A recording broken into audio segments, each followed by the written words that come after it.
pour moi, en fait, chanter, ça a toujours été naturel. De mémoire, en fait, j'ai toujours chanté. J'ai toujours chanté. À l'arrivée à l'école maternelle, je suis rentré dans la chorale de l'école. Tous les midis, à la place d'aller en récréation après la cantine, j'étais happé par la maîtresse qui m'avait intégré dans la chorale d'office. Je n'étais qu'un gamin lorsque j'ai découvert le vinyle incroyable d'un artiste légendaire. Cette fois-ci, Yadlem a 16 ans. Il est comment, cet adolescent? Cet adolescent, en fait, comme tous les adolescents, il a envie de vivre et de s'éclater.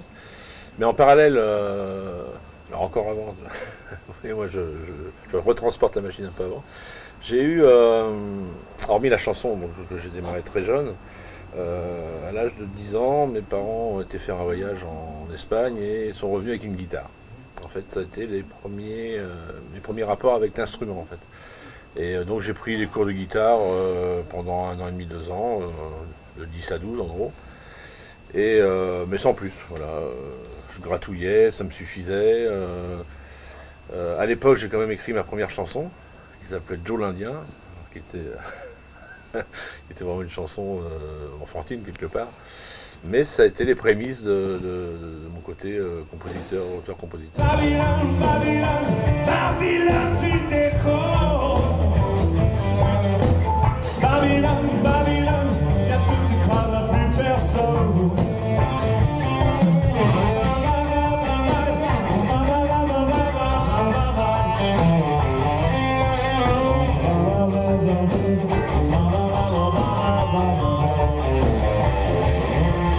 À quel moment la musique chez vous devient-elle véritablement présente, mais pas comme ça, d'une façon épisodique, mais une certitude pour vous que la musique c'est quasiment votre vie? Ça n'a pas été flagrant en fait, parce que pour moi la musique c'était ma vie. Comme je le disais tout à l'heure, en fait j'ai toujours chanté, donc pour moi c'était d'un naturel. Pour moi chanter c'était comme marcher. Après la guitare en fait je l'ai découverte. Je l'ai laissé dormir pendant 3 ans et à l'âge de 15 ans j'ai ressorti la guitare, j'ai ressorti mes vieilles tablatures et là j'ai commencé à gratouiller parce que c'est aussi l'âge de l'adolescence où j'ai découvert entre autres les Beatles qui ont été pour moi une grosse révélation sur la pop music. Après j'ai baigné avec des gens comme Clapton, Deep Purple, enfin je suis passé un peu partout, et des chanteurs français aussi qui étaient des gens comme Brassens, comme Baby Lapointe, comme Massime Le Forestier, enfin c'est ces gens qui m'ont appris à oser mettre les mots en chanson. Mais j'avais pas d'ambition de carrière. De devenir art. Pour moi c'était naturel, j'étais chanteur, enfin voilà, c'était d'un naturel. Je pensais même pas que ça pouvait être un métier en fait.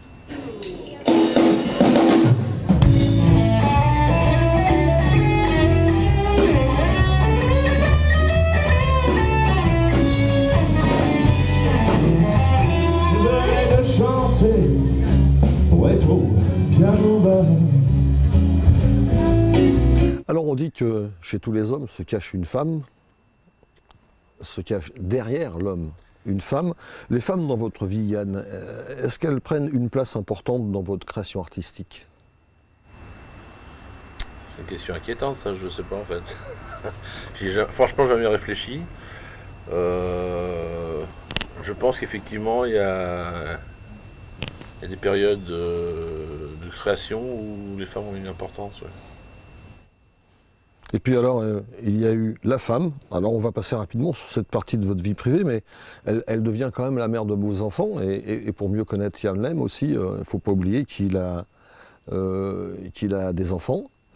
Et est-ce que cette situation nouvelle, au moment où vous avez des enfants, remet en question vos prémices de carrière? Alors justement, c'est totalement l'inverse. C'est-à-dire que j'ai connu ma femme, je travaillais en parallèle, en fait, je déclarais 2 métiers, je travaillais en usine comme le citoyen lambda, et depuis l'âge de 16 ans, j'ai fait ma première scène, j'avais 16 ans en fait, je faisais du bal, et donc en parallèle j'avais une activité de musicien chanteur, et puis après je me suis mis à composer, à faire des spectacles, et ça jusqu'en 93. Et tant que j'avais pas cette stabilité, en fait, tant que j'étais la semaine au boulot et le week-end parti à droite à gauche parce que j'étais sur scène, j'ai pas voulu avoir d'enfant.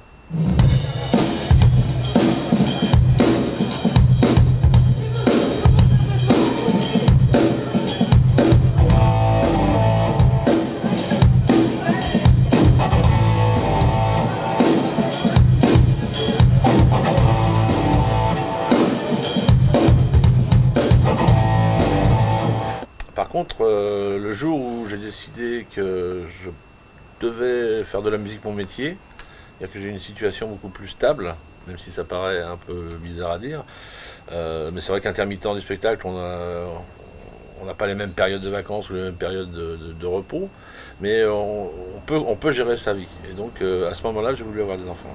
Et on a fait 3 garçons. Qui, au-delà d'être mes enfants, c'est aussi ma motivation pour avancer dans ce métier-là. Pour les moments de découragement, Oui, s'il y a. oui aussi, bah, bien sûr, oui, qu'il y a des moments de découragement, il y a des moments de remise en question, il y a des moments, malgré ce qu'on peut faire, même si c'est le plus beau métier du monde, c'est aussi un métier qui est très douloureux quelque part. Des envies, des fois, de poser définitivement la guitare. Il y a des moments, ouais, j'ai eu ça, j'ai eu ça. Ce qui m'a arrêté de ne pas le faire, c'est la réaction du public, la réaction des gens qui appréciaient ce que je faisais.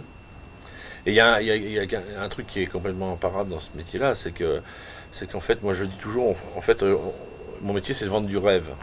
Et à partir du moment où on arrive à créer cette osmose entre le public et l'équipe sur scène, on arrive à cette espèce de lévitation, quoi. Là l'échange est incroyable. Et ça, ne serait-ce que ce moment-là,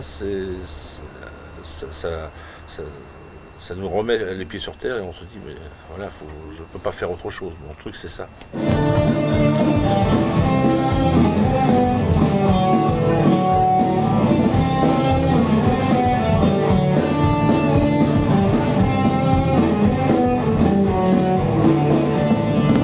Alors Yann, je vous invite pour la dernière fois à remonter dans cette fameuse machine à grignoter le temps pour un dernier grand saut dans le passé.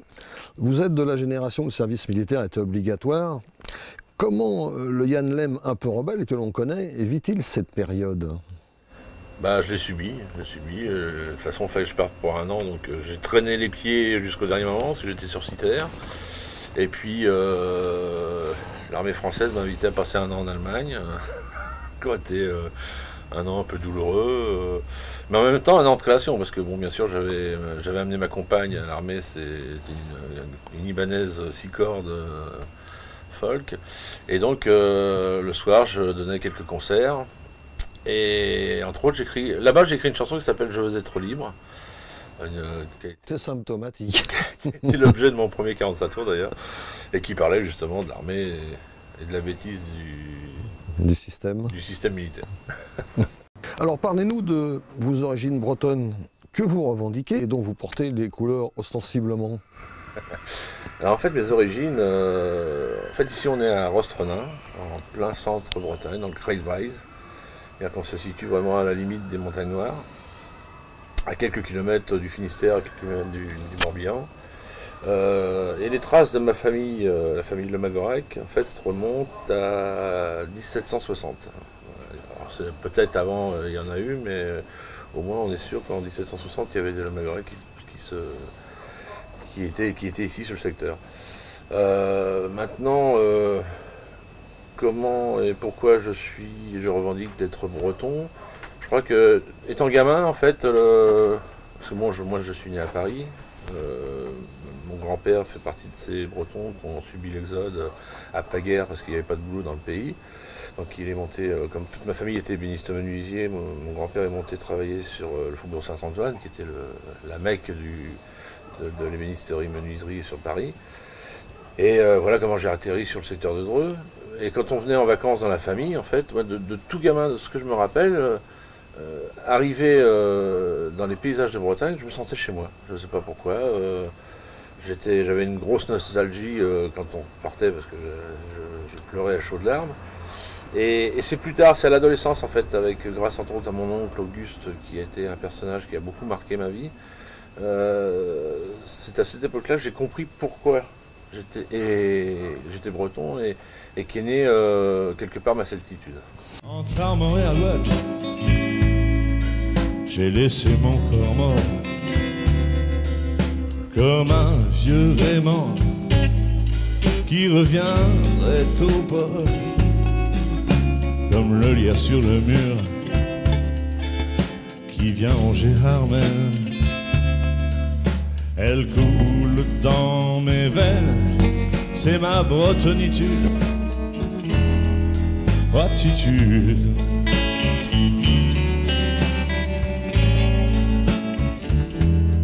Alors si vous voulez bien Yann, on va rester sur le chapitre de votre famille parce que comme vous dites, aussi bien en remontant très loin dans le calendrier, on trouve des membres de votre famille et il y en a qui sont particulièrement illustrés. Ouais, déjà à la Révolution française, puisque il y avait un personnage dont on parle sur certains livres historiques qui retracent l'histoire de la région. On parle d'un personnage qui s'appelait Basile Magorec, en fait, qui était un de mes aïeuls, qui était révolutionnaire, qui a marqué un peu son temps. Et donc, à l'époque, on a donné le nom d'un petit village. Alors, quand je dis petit village, c'est 3 fermes et une chapelle, mais à côté de Bonnène, un peu plus loin, entre Bonnène et Mélionnec, il y a un village qui s'appelait le Magorec. Et en revenant plus proche de chez nous, plus proche, encore. Il y a eu la Grande Guerre, comme on dit. J'avais donc mon grand-oncle René Le Magorec, qui était résistant communiste, qui a été déporté à Mauthausen et qui est mort là-bas. Donc la mairie de Rostronin, il y a quelques années, il y a une quinzaine d'années maintenant, a nommé une rue René Le Magorec. Voilà, ça c'est. On referme la parenthèse, mais c'est vrai que c'est important parce que on comprend peut-être encore mieux votre attitude bretonne déterminée. Ouais, je pense que c'est vrai que ça paraît un petit peu banal, mais je pense que dans les gènes il se passe des choses et notre histoire personnelle et familiale en fait rejaillit par moments. Je pense que cette notion de justice et de bagarre, je la détiens par rapport à tout mon historique familial. Ce qui relie la Bretagne à Dreux, c'est la nation andouille.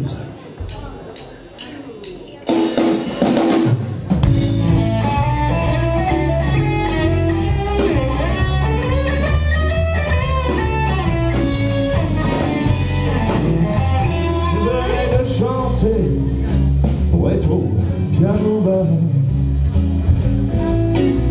La salle était bondée, ambiance super fêtard. Soirée parmi tant d'autres, mais il y a eu cette histoire. Je l'avais rencontrée sur le bord de la Nationale 12. Moi je voulais des notes, tout en écoutant le blues. La mélodie d'été, le jour allait se lever. Alors Yann, nous avons changé de décor, Ouais. histoire de montrer que la Bretagne est vraiment belle sous le soleil. Et on va continuer cet entretien qu'on avait un peu commencé dans un autre lieu.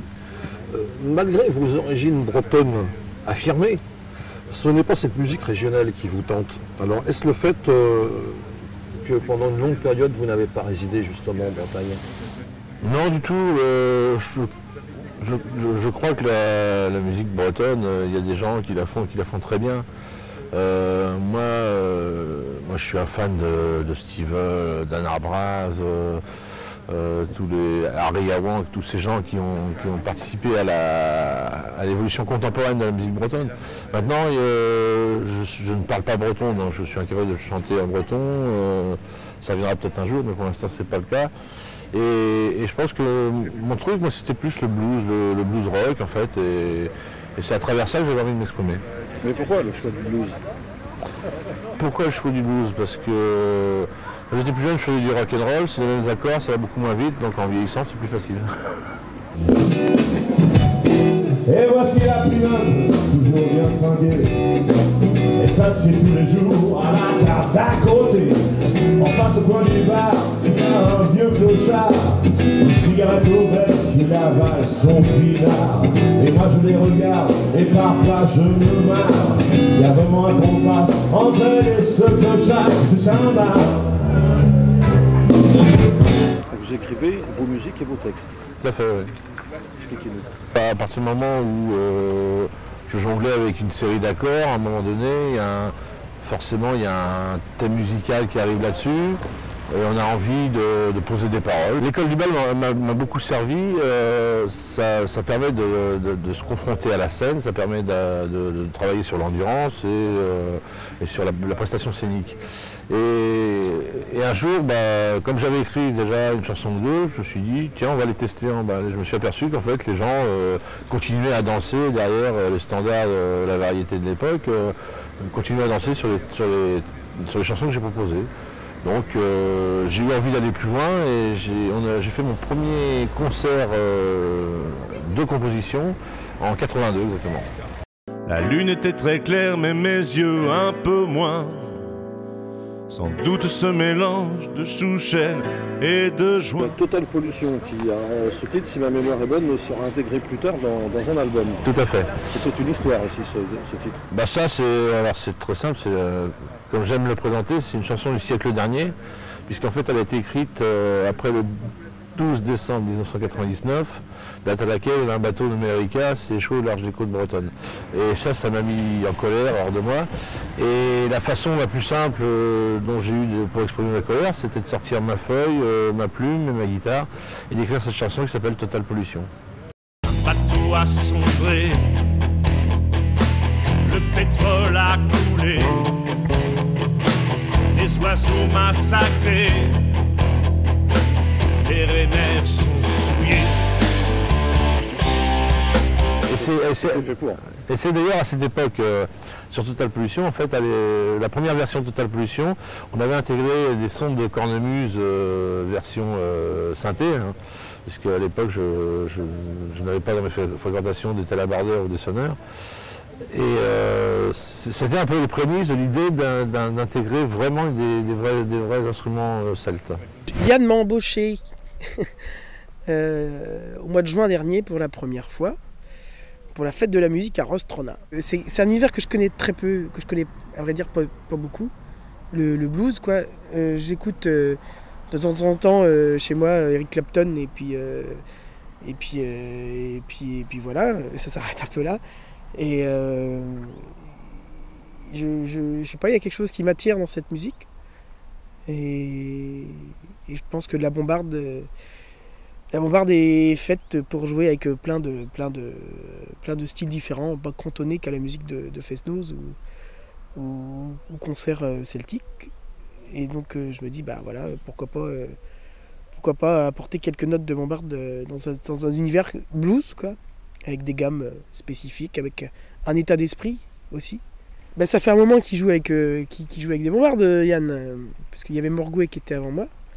Et c'est Morgoué, on joue ensemble aussi en duo, donc on se connaît bien musicalement. T'es quand même le premier à avoir testé la bombarde sur le blues, avec Yann Lem, en français dans le texte. Écoute, c'était l'occasion. C'était l'occasion pour se marrer. Moi j'aime bien les paris. C'était un jour d'hiver. Et puis on s'est rencontrés dans la rue avec un certain Joséman qui a fait la pochette du disque après. Et puis quoi, 15 jours après on était en studio quoi, à rigoler. Hein? Et Morgoué m'avait appelé cet hiver pour me demander aussi si je pouvais pas le remplacer dans ce projet-là.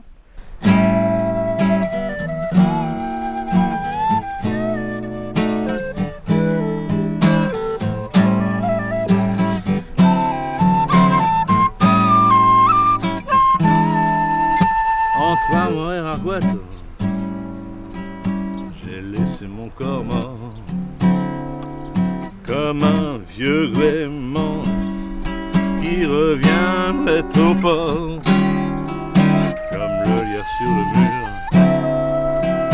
qui vient des Harmens. Elle coule dans mes veines, c'est ma bretonitude, attitude.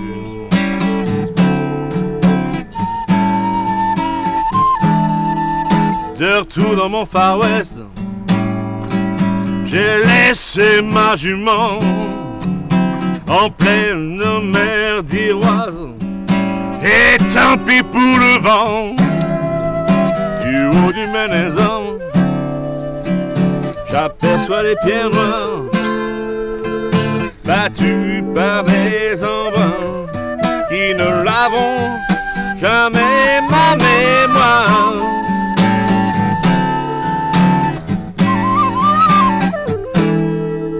Mais trop longtemps parti, trop loin de mon pays, je n'avais qu'une envie, celle de revenir ici, retrouver mon ciel gris, les couleurs de la lampe et la magie des sites où sont nées toutes les légendes. Allez, petit homme.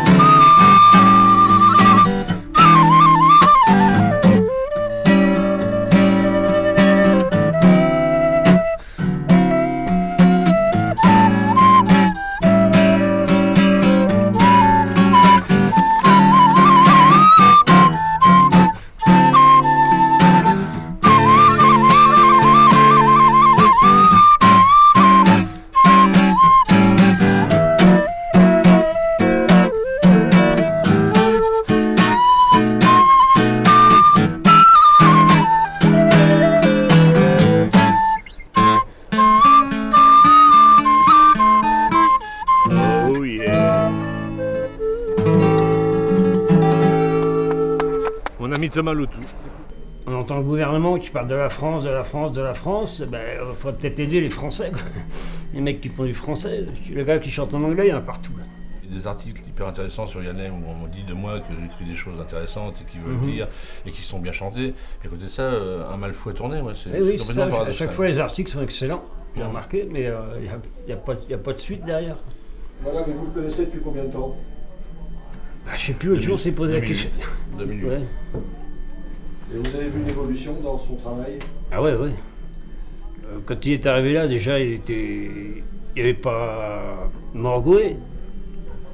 Il a eu la bonne idée de rajouter Morgoué avec sa bombarde. Il l'a mis et c'est géant, il fallait le faire. La différence des pays anglo-saxons, tu vas me dire si je me gourre, mais je crois que la France, on n'est pas assez audacieux en fait. Ma dernière question, quel avenir vous prévoyez, vous pensez pour Yann Lem? Ouais, je pense qu'il n'y avait pas de problème. Parce qu'il est sincère, c'est sa vie, quoi.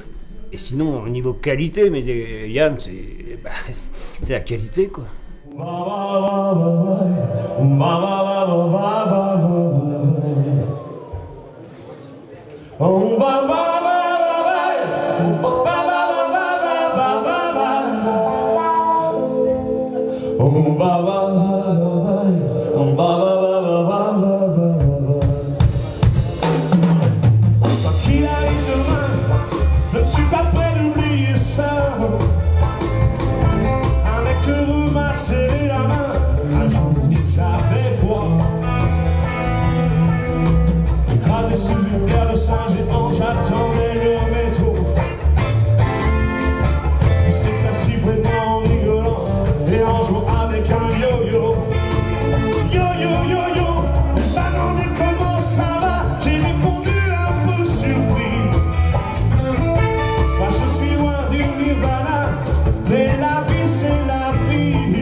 Vous connaissez bien Yann Lem. Ah oui, c'est une personnalité formidable. Il a chanté un des textes de votre mari défunt.